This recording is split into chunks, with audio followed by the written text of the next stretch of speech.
So then we're going to talk about what is development, and we're going to break that into two different processes, maturation and growth. And so when we think about development and maturation and growth, we want to, whatever your career you go into, you want to know what is developmentally appropriate when you're giving instruction, whether it's as a PE coach or coaching athletics, being a physical therapist, personal trainer. You have to know what's appropriate for their skill level. All right, and that's one of the importances of understanding motor development. So we have to understand maturation and growth to be able to do that. So when we think about development, we just want to look at changes over the lifespan. And when we just say development, and we don't include the motor on the end of it, that's all the changes that are occurring. So that's all 4 domains: cognitive, affective, psychomotor, and physical. When we tag motor on it, then we're just looking at the psychomotor domain. Okay, and so within development are maturation and growth. So they're 2 separate areas that both fall under the umbrella of development. So growth is our quantitative change. So that's something that is more measurable. So that's looking at height, weight, strength, those kinds of things. So when we think about growth, that's our ability to reach the cookie jar. Okay, does that make sense? So if the cookie jar is up on the counter, are we tall enough to reach up on our tippy toes and get to the cookie jar?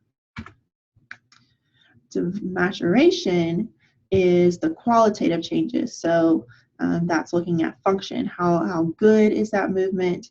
How clearly are we thinking about that movement? How well is our behavior reflected in that movement? And so if you think about growth as being able to reach the cookie jar, then maturation is knowing not to eat all the cookies just because we can reach it.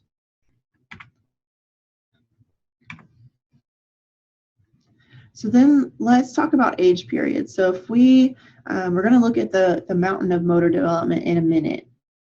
But if we're just looking at age periods, that's breaking them down by age, right? We automatically know that it's sequential, right? You know, like 1 year and then 60 the next. It goes 1 by 1, right?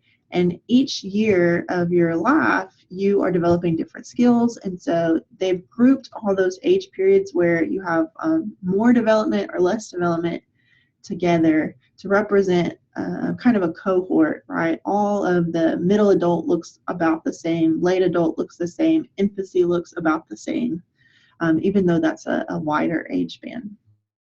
So when we think about age periods, we know the stages have characteristics, so they're grouped by some characteristic, and in the age periods, it's primarily by age, but it also has a little bit of skill, but primarily age, whereas in the mountain of motor development, we're going to look at mostly the quality of the movement in those stages.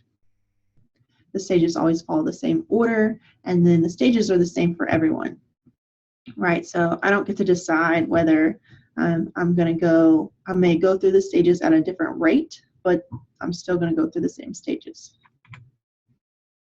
Okay, so if you look at this chart, and this is adapted from figure 1.4 on page 11, and you can see it starting in the prenatal period. We're looking at the embryonic and the fetal period. So this is before birth. Pre means before, and natal means birth.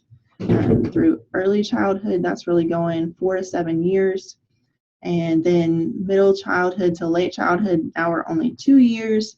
And so you can see, like at the beginning and at the end, the differences in the age span. So middle adulthood is 40 years, and in late adulthood, there's 60 years. So that's a 20-year gap.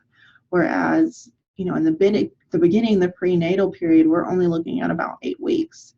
And in early childhood, we're only looking at, you know, about 3 years. For toddlerhood and infancy, only 1 year. So why do you think those age spans would look like that? So think about how rapidly babies change, right? They change so much just in that first year. And even from the first year up to 5 years old, they're changing so much and so fast. Whereas as we get to be adults, those changes get to be smaller and smaller and smaller. And so that's why you see the smaller age gaps in the beginning of this chart and then the larger age gaps in the end.